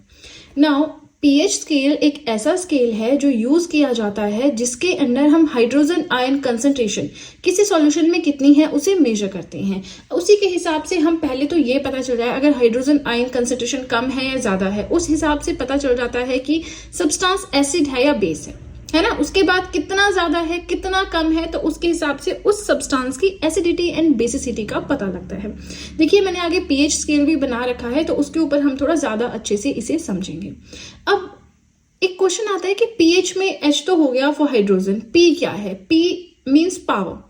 P जो है ये एक्चुअल में पोटेंस को रिप्रेजेंट करता है। पी का मतलब होता है पोटेंस इन जर्मन, और सिंपल इसका मतलब रख लो पावर, ठीक है ना। सो पीएच स्केल पे अगर हम बात करें, पीएच को हम जनरली किस तरह से मेजर करते हैं? हम बोलते हैं ना कि 1 kg टमाटर दे दो, 1 kg पोटैटो दे दो, है ना। तो वो एक मेजर है कि आपको 1 किलोग्राम चाहिए, आपको 2 किलोग्राम चाहिए, आपको 10 किलोग्राम चाहिए, आपको कितना क्वांटिटी में चाहिए, है ना। तो वो चीज होती है। अब यहाँ पे पीएच स्केल के ऊपर अगर हमें मेजर करना है कोई सब्सटेंस एसिडिक है या बेसिक है, कैसे हम करते हैं? तो उसमें रेटिंग्स होती हैं 0 से लेकर 14 तक। 0 से लेकर 14 तक रेटिंग होती है। 0 का मतलब होता है वेरी एसिडिक, हाईली एसिडिक। 14 का मतलब होता है हाईली एल्कलीन, ठीक है। अब ये रेटिंग किस तरह से चलती है वो हम आगे पीएच स्केल के ऊपर देखेंगे, बट यहाँ पे समझ लें that higher the hydrogen ion concentration lower is the pH value. जितनी ज्यादा हायर होगी ना, यहाँ पे देखते हैं हम, जितनी ज्यादा हायर होगी हाइड्रोजन आयन की कंसंट्रेशन, जितनी ज्यादा हायर होंगे लोअर होगी उतनी ही कम होगी पीएच वैल्यू। अब पीएच को हम कैसे रिप्रेजेंट करते हैं ये भी देखना पड़ेगा। तो इसका फॉर्मूला होता है log इंटू 1/H पॉजिटिव, मतलब log का रिवर्सल है एक तरह से, है ना। 1 बाय मतलब रेसिप्रोकल है हाइड्रोजन आयंस का। अगर हम इसको ऊपर ले आए तो ये माइनस में यहाँ पे साइन आ जाता है। अब ये तो हमें पता ही है जो यहाँ पे लिखा हुआ है कि एसिडिक सॉल्यूशन माने जिसकी पीएच 7 से कम है, बेसिक सॉल्यूशन माने जिसकी पीएच 7 से ज्यादा है, एंड न्यूट्रल सॉल्यूशन का मतलब है कि जिसकी पीएच 7 के इक्वल है। तो न्यूट्रल माने जैसे आपका प्योर वाटर है, वो न्यूट्रल है, ना वो खट्टा होता है ना वो कड़वा होता है, ठीक है ना। उसका हमारा जो पीएच वैल्यू है प्योर वाटर की वो होती है 7। अब यहाँ को चलता है आपका एसिडिटी, यहाँ को चलता है आपका बेसिसिटी, ठीक है। 7 से कम है अगर तो वो है एसिडिक सॉल्यूशन, यहाँ पे इससे ज्यादा है तो वो है basic solution. Acidic nature increasing. अच्छा क्वेश्चन आता है कि मान लीजिए एक आपका सब्सटेंस है जिसका नाम है X, एक आपका सब्सटेंस है जिसका नाम है Y। तो अब यहाँ पे देख के बताएं कि X ज्यादा एसिडिक है या Y। अब यहाँ पे देखिए एसिडिक नेचर इंक्रीजिंग, जितना ज्यादा इस साइड को होगा वो ज्यादा एसिडिक है ना, ज्यादा एसिडिक इफेक्ट्स है उसमें। अब Y जो है वो ज्यादा एसिडिक है, X जो है वो कम एसिडिक है इन कंपैरिजन टू Y। समझ में आ गया एग्जांपल से कि जो 0 वाला है वो सबसे ज्यादा एसिडिक है, 1 उससे कम, 2 उससे कम, 3 उससे कम, 4 उससे कम, 5 उससे कम और 6 सबसे कम एसिडिटी को रिप्रेजेंट करता है। चलिए समझ में आ गया। सेम चीज यहाँ पे होती है, बेसिक नेचर इंक्रीजिंग। अब कोई सब्सटेंस है आपका जिसका मान लीजिए नाम A है और कोई सब्सटेंस है जिसका नाम B है, तो अगर क्वेश्चन आ जाए कि A वाला ज्यादा बेसिक है या B वाला ज्यादा बेसिक है, तो यहाँ पे ऐसा नहीं सोचना कि 7 के पास यहाँ पे जो है हम लेते हैं, नहीं। यहाँ पे बेसिक नेचर इस साइड को इंक्रीज हो रही है, एसिडिक नेचर इस साइड को इंक्रीज हो रही है। 0 सबसे ज्यादा बेसिक है, 14 सबसे ज्यादा एल्कलीन है, या फिर 0 सबसे ज्यादा एसिडिक है, 14 सबसे ज्यादा बेसिक है, या फिर एल्कलीन बोल लो, सेम ही बात होती है। अब यहाँ पे जो A है ना वो ज्यादा बेसिक है, ज्यादा बेसिक, उसमें आपको प्रॉपर्टीज देखने को मिलेंगी देन B। क्यों? क्योंकि उसका जो कंटेंट है, जो अमाउंट है वो इस साइड को इंक्रीज हो रहा है, ठीक है। वही चीज फिर नीचे लिखी है, इस साइड को हो रहा है increase in H positive concentration, यहाँ पे हो रहा है decrease in H positive concentration, ठीक है। आई होप कोई डाउट नहीं है यहाँ पे। बस आपको एज इट इज ना अपने नोट्स मेंटेन करते चलना है वीडियो के साथ में। एक पॉइंट पे आके ये थोड़ा विजिबल नहीं था बट अब विजिबल है, तो इसके लिए कोई बड़ा इशू मत क्रिएट कीजिएगा। अलग अलग एंगल से होता है, अगर इसको मैं टॉप पे शिफ्ट करूं तो नहीं विजिबल हो पाएगा, मे बी लाइट का रिफ्लेक्शन जो होता है, बट अभी आपको विजिबल हो रहा है ना, तो इतना बड़ा इशू नहीं है। अब देखिए इसी के साथ फर्स्ट पेज हुआ कंप्लीट। बहुत ही इंपॉर्टेंट चीज हम पढ़ रहे हैं, तो आपने बस वीडियो के साथ में अपने नोट्स बनाते रहने हैं, ठीक है जी। इसी के साथ वीडियो पसंद आए तो लाइक जरूर कीजिएगा, और अब सीधे चलते हैं अपने सेकेंड पेज की ओर। नेक्स्ट आता है that the strength of acids and bases depends on the number of H positive ions and OH negative ions produced respectively. कोई चीज कितनी एसिडिक है, कोई चीज कितनी बेसिक है, ये मेनली डिपेंड करती है कि जो एसिडिक सब्सटेंस है वो कितने H पॉजिटिव आयंस को प्रोड्यूस कर रहे हैं, है ना, और जो आपका बेसिक सब्सटेंस है या एल्कलीन सब्सटेंस है वो कितने ज्यादा OH नेगेटिव आयंस को प्रोड्यूस कर रहे हैं। ठीक है। सो यहाँ पे अब बताया कौन से स्ट्रॉन्ग एसिड्स होते हैं, कौन से वीक एसिड्स होते हैं। ऐसे एसिड्स जो ज्यादा H पॉजिटिव आयंस को प्रोड्यूस करते हैं वो स्ट्रॉन्ग एसिड्स होते हैं। ऐसे एसिड्स जो कम कंसंट्रेशन में H पॉजिटिव आयंस को प्रोड्यूस करते हैं वो वीक एसिड्स होते हैं। कहाँ पे करते हैं? एक्वियस सॉल्यूशन में। ठीक है। अब देखिए हमें इंडिकेटर्स के बारे में भी पढ़ना है। डे टू डे लाइफ में क्या सिग्निफिकेंस है पीएच का वो भी हम पढ़ेंगे, जहां से डायरेक्टली क्वेश्चंस आते हैं। अब देखिए यहाँ पे हम क्या करेंगे ना, हमने पीएच स्केल पढ़ लिया, हमने जाना 7 जो है वो न्यूट्रल होता है पीएच पे वैल्यू, जो रिप्रेजेंट करती है जैसे प्योर वाटर है बिल्कुल आपका न्यूट्रल है। तो यहाँ पे मैंने एक टेबल सा बनाया है जिसमें हम पढ़ेंगे कुछ कॉमन सब्सटेंसेस की पीएच पेपर के हिसाब से, पीएच स्केल के हिसाब से। जैसे कि पीएच ये हमारा 7 से पहले वाला एसिडिक है, 7 के बाद वाला बेसिक है, 7 है प्योर वाटर यानी न्यूट्रल। अब pH 0 से 1 तक आपके बैटरी एसिड आ जाता है, 1.2 से 2 तक स्टमक एसिड आ जाता है। तो इससे पता चलता है कि बैटरी में जो एसिड है वो बहुत एसिडिक होता है। स्टमक वाला एसिड जो है वो बैटरी एसिड से थोड़ा कम एसिडिक होता है। उसके बाद 2.2 से 3.4 तक आता है लेमन जूस है, विनेगर है। 3.2 से 3.9 तक आता है ऑरेंज जूस है, आपका सोडा है। 4 से 4.4 टमाटो जूस आता है। 4.5 से 5.5 ब्लैक कॉफी आपकी आ जाती है। एंड 6.4 से 6.6 आपका सलाइवा एंड काउस मिल्क आ जाता है। तो यहाँ पे अगर क्वेश्चन आ जाए कि which of the following is more acidic in comparison to tomato juice, तो 4 ऑप्शंस होंगे, तो आपने देखना है वहां पे, है ना। चलिए, वैसे यहाँ से बहुत नहीं, जैसे आपने सलाइवा देख लेना है, यहाँ पे लेमन जूस विनेगर देख लेना है, battery acid and stomach acid देख लेना है, ये इंपॉर्टेंट है। प्योर वाटर तो हमें याद रह ही जाता है। अब हम आगे चलिए, अब हम देखें बेसिक जो सॉल्यूशंस है, सब्सटेंसेस है, उनके बारे में। तो 7 से आगे हमारा बेसिक या एल्कलाइन नेचर वाले सब्सटेंसेस होते हैं। पीएच 7.3 से 7.8 तक आती है। हम नेचुरली अकरिंग जो कुछ चीजें हैं उनके बारे में जान रहे हैं। ह्यूमन यूरिन है, ह्यूमन ब्लड है। 8 पे आती है पीएच सी वाटर की। 9.2 पे आता है baking soda, drinking soda. PH 10 यानी एंटासिड्स। पीएच 11 इसमें भी एंटासिड्स आ जाते हैं। पीएच 12.5 सोपी वाटर आ जाता है। एंड पीएच 14 में सोडियम हाइड्रोक्साइड आ जाता है। ठीक है, तो ये थोड़ा सा आपको आइडिया सा होना चाहिए, ठीक है ना। चलिए, इसी के साथ सेकंड पेज भी हो गया कंप्लीट। देखिए यहाँ पे कुछ इंपॉर्टेंट बातें हैं जो आपसे डिस्कस करना चाहूंगी। आप सब चाहें तो GS handwritten notes purchase कर सकते हैं। इसमें जनरल साइंस के नोट्स तो अभी अवेलेबल नहीं है। क्यों? क्योंकि अभी सब्जेक्ट पूरा नहीं हुआ है। जैसे सब्जेक्ट कंप्लीट होगा उसके बाद में ही पीडीएफ अवेलेबल होगी टू परचेज। उसके अलावा history, polity, geography, economics, current affairs, art and culture, ये सभी सब्जेक्ट्स मैं अपने यूट्यूब चैनल पे पढ़ा चुकी हूँ और इनके पीडीएफ अवेलेबल हैं टू परचेज। अगर आप परचेज करना चाहते हैं, परचेज लिंक मैंने डिस्क्रिप्शन बॉक्स में दे रखा है। चलिए, तो अब सीधे चलते हैं अपने थर्ड पेज की ओर। जिस टाइम हम यूनिट नंबर 3 पढ़ रहे थे केमिस्ट्री के अंदर, तो हमने वहां पे जाना था कि केमिकल रिएक्शंस अलग अलग तरह के होते हैं, उसके टाइप्स हमने पढ़े थे। डिकम्पोजिशन, डिस्प्लेसमेंट, न्यूट्रलाइजेशन, है ना। तो न्यूट्रलाइजेशन रिएक्शन के बारे में थोड़ा सा यहाँ पे देख लेते हैं। हमने क्या पढ़ा था? Acid plus base is equal to salt plus water. तो वही चीज यहाँ पे बताई है कि जब कोई बहुत ज्यादा स्ट्रॉन्ग एसिड रिएक्ट करता है उसी लेवल के स्ट्रॉन्ग बेस के साथ, मतलब एसिड और बेस दोनों स्ट्रॉन्ग लेवल के हैं, है ना। स्ट्रॉन्ग एसिड का एग्जांपल दिया है यहाँ पे हाइड्रोक्लोरिक एसिड है, सल्फ्यूरिक एसिड है। स्ट्रॉन्ग बेस का एग्जांपल दिया है सोडियम हाइड्रोक्साइड, पोटेशियम हाइड्रोक्साइड। तो जब स्ट्रॉन्ग लेवल का एसिड स्ट्रॉन्ग लेवल के बेस के साथ रिएक्ट करता है तो कंप्लीट लेवल पे न्यूट्रलाइजेशन होती है और उस टाइम पे हमें एक न्यूट्रल सॉल्यूशन मिलेगा जिसकी पीएच होगी एग्जैक्टली 7। ठीक है। बाकी acid plus base is equal to salt and water हमने पढ़ा है। हमने एसिड की प्रॉपर्टी में पढ़ा, हमने बेस की प्रॉपर्टी में पढ़ा, हमने केमिकल रिएक्शंस में पढ़ा। लेकिन ये अलग चीज हो गई कि कंप्लीट न्यूट्रलाइजेशन होगी और जो प्रोडक्ट हमें मिलेगा वो न्यूट्रल होगा इन नेचर और उसकी पीएच होगी 7। ठीक है। अब देखिए, हम सबसे ज्यादा इंपॉर्टेंट पार्ट अब हम पढ़ रहे हैं ना, तो अब तो आपको बिल्कुल स्किप ही नहीं करना है। अब तो आपको फटाफट से नोट्स मेकिंग स्टार्ट करनी है, क्योंकि एग्जाम्स में क्वेश्चंस आते हैं आपके डे टू डे लाइफ से, एंड वही पार्ट हम यहाँ पे कवर कर रहे हैं। सो टॉपिक है importance of pH in everyday life, मतलब छोटी छोटी कहानियां हैं, देखते चलते हैं। पहला पॉइंट है कि जो प्लांट्स एंड एनिमल्स होते हैं ना, दोनों पीएच सेंसिटिव होते हैं। ठीक है। हमारी बॉडी की पीएच होती है 7.0 से 7.8 तक। इससे कम ज्यादा हो जाए तो फिर बॉडी मिसबिहेव करना स्टार्ट कर देती है ना। अब ये तो हमने एनिमल्स का देखा, हम भी एनिमल्स ही हैं, है ना।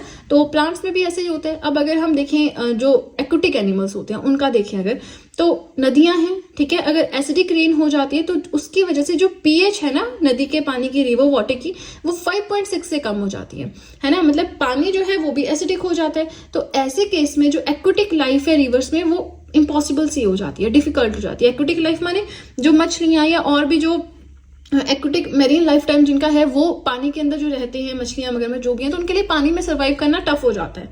मछलियां तो पानी से बाहर भी नहीं आ सकती, उनका तो पूरा जीवन ही पानी है ना।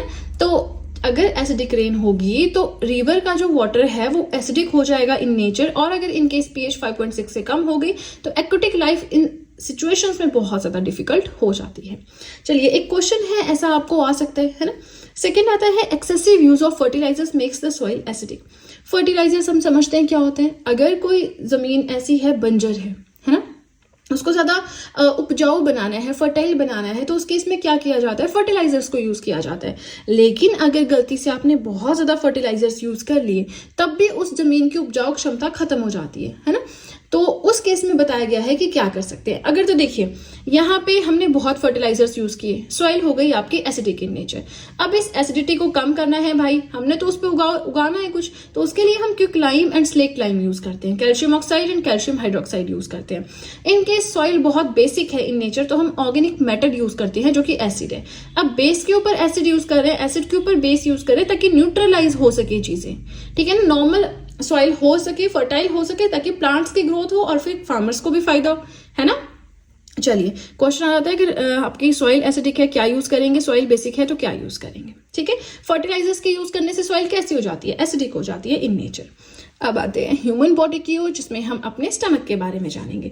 तो हमारे स्टमक में होता है डाइजेस्टिव जूस, हाइड्रोक्लोरिक एसिड, और जब हमें इनडाइजेशन होता है तो उसका मतलब क्या है, इनडाइजेशन माने खाना नहीं सही से पक रहा। क्यों नहीं पक रहा, कि हमारे पेट में बहुत ज्यादा एसिडिक जो मटेरियल है, एसिड जो है वो प्रोड्यूस हो रहा है। कौन सा एसिड होता है, HCl होता है।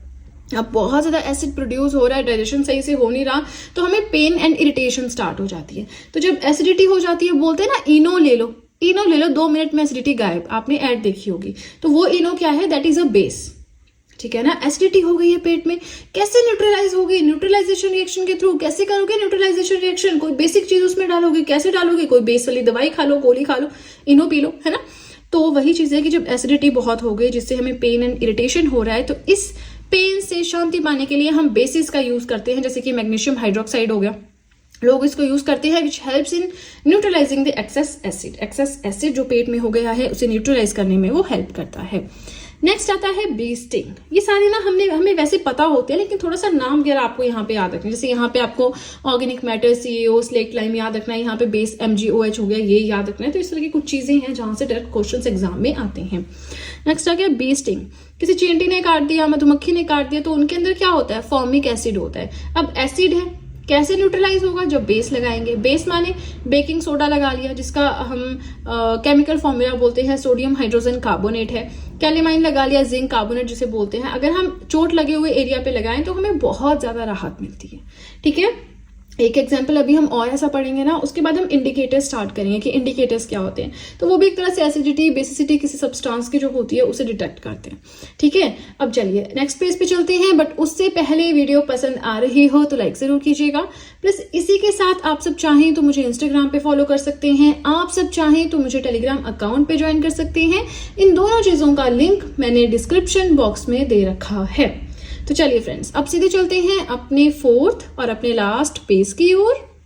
सो 5th पॉइंट हमारा है कि दांतों का गिरना, दांतों का टूटना स्टार्ट हो जाता है, टूथ डिके स्टार्ट हो जाता है, दांत हिलने लग जाते हैं। तो वो कब होता है, जब हमारे माउथ की pH हो जाती है 5.5 से कम, यानी बहुत ज्यादा एसिडिक हो जाता है हमारा माउथ, है ना। कैसे होता है, तो देखिए माउथ के, अब इसका पूरा प्रोसेस बताया कैसे होता है और कैसे हम इसे ठीक कर सकते हैं। हमारे माउथ में बैक्टीरिया जो है ना वो एसिड्स को प्रोड्यूस करना स्टार्ट कर देते हैं। जो भी हमने खाया है, जो कि हमने खा लिया लेकिन हमने कुरला नहीं करते, हम कुरली नहीं करते, है ना। तो हमारे मुंह में वो चीजें रह जाती है, शुगर है, फूड पार्टिकल्स है, वो हमारे मुंह के अंदर रह जाते हैं। तो उसमें जो बैक्टीरिया होते हैं वो एसिड्स को प्रोड्यूस करना स्टार्ट कर देते हैं, जिसकी वजह से एसिडिटी हमारे मुंह में बहुत ज्यादा हो जाती है ना। मतलब 5.5 से भी कम हो जाती है, मतलब ज्यादा एसिडिक हो गई। 6 वाला ज्यादा एसिडिक है या 5 वाला, 5 pH वाला ज्यादा एसिडिक है ना। अभी मैंने आपको pH स्केल पे समझाया। तो यहाँ पे एसिडिटी जब बढ़ने लग जाती है तो उस केस में हमें कुछ बेसिक चीज अपने मुंह में डालनी होती है ताकि उस एसिडिटी को हम रिड्यूस कर सके। जैसे कि हमने स्टमक का पढ़ा था, इनडाइजेशन का केस पढ़ा था, है ना, प्रीवियस पेज पे पढ़ा था। तो अब टूथ डिके के केस में हम क्या करते हैं, हम टूथपेस्ट का यूज करते हैं, ब्रश करते हैं अपने दांतों को। अब ये जो टूथपेस्ट होते हैं ना, जनरली बेसिक होते हैं नेचर में, ये क्लीनिंग का काम करते हैं। जो भी हमारे मुंह में फंसा हुआ कुछ भी है, शुगर है, फूड पार्टिकल्स है, उनको रिमूव करने का काम करते हैं, हमारे मुंह को साफ करते हैं और न्यूट्रलाइज करते हैं जो भी एक्सेस एसिड हमारे मुंह के अंदर हो गया है, और दांतों का टूटना भी रोकते हैं। तभी बोलते हैं दिन में 2 बार हमें पेस्ट करना चाहिए, टूथपेस्ट करना चाहिए। ठीक है, और बहुत ज़्यादा पेस्ट भी नहीं यूज़ करना चाहिए, बहुत बेसिक हो जाएगा। अदरवाइज थोड़ा सा बहुत कम अमाउंट, जैसे मटर का दाना होता है ना छोटा सा, इतना सा हमें टूथपेस्ट यूज़ करना चाहिए। ठीक है, चलिए अब हमने पीएच स्केल पढ़ लिया, अब हम इंडिकेटर्स देखते हैं। ये बिल्कुल लास्ट है, जैसे ये कंप्लीट होगा हमारा ये यूनिट कंप्लीट हो जाएगा। अगर आप लोग चाहते हैं कि केमिस्ट्री के अंदर में कोई पर्टिकुलर टॉपिक है जो आपको नहीं समझ में आ रहा है या नहीं जिसके ऊपर कंटेंट मिल रहा है, तो मुझे वो बता दें, पहले मैं वो पढ़ा दूंगी। क्योंकि ऐसा तो है नहीं केमिस्ट्री में कि आपको लाइन वाइज चढ़ना है, हर एक टॉपिक इन होल पूरा पढ़ना होता है। अदरवाइज एक टॉपिक का दूसरे टॉपिक से कम ही रिलेशन होता है ना। चलिए, जैसे स्कूल में होता है ना फर्स्ट चैप्टर सेकंड चैप्टर, इसमें ऐसा नहीं है। इसमें आप बस एक टॉपिक पढ़ रहे हो तो पूरा उसको अच्छे से पढ़ो। जैसे सबसे पहले हमने मैटर पढ़ा, फिर हमने केमिकल रिएक्शंस एंड बॉन्ड्स पढ़ा, एटॉमिक स्ट्रक्चर पढ़ा, अब हम एसिड बेसिस एंड सॉल्ट्स पढ़ रहे हैं। तो एक टॉपिक एज अ होल पूरा पढ़ लो, बाकी एक टॉपिक का दूसरे टॉपिक से थोड़ा बहुत रिलेशन होता है ना। चलिए, इंडिकेटर्स की अब हम बात करते हैं। तो कोई सब्सटेंस एसिडिक है या बेसिक है, इसे चेक करने के लिए कुछ स्पेशल तरह के सब्सटेंसेस भी हमारे पास होती हैं, जिन्हें हम बोलते हैं इंडिकेटर्स। अब हम बात करेंगे कुछ ऐसे इंडिकेटर्स के जो नेचुरली अकर करते हैं, जैसे कि लिटमस पेपर है ना, आपका हिबिस्कस पेटल्स है, चाइना रोज पेटल्स है। तो ये कुछ ऐसे इंडिकेटर्स है जो नेचुरली अकर करते हैं, जिन्हें हम बनाते नहीं। अब अगर हम यहाँ पे बात करें हिबिस्कस पेटल्स के बारे में, तो ये एसिडिक सॉल्यूशन का डार्क पिंक में कन्वर्ट कर देते हैं। अगर हम इस पेटल के ऊपर एसिडिक सॉल्यूशन डालेंगे ना तो कलर हो जाएगा डार्क पिंक।